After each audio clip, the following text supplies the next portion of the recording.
Ano itsura ng inyong anak kapag kumain ng chocolate? This guys, my son.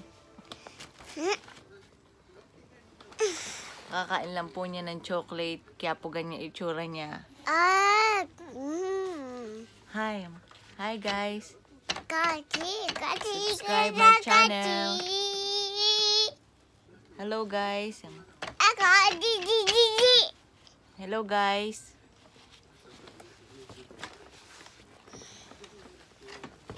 Ayan siya, guys. Kung ano-ano ginagawa niya.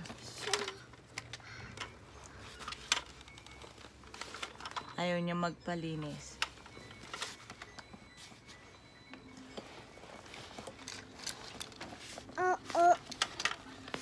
Ito pinapanood niya, guys.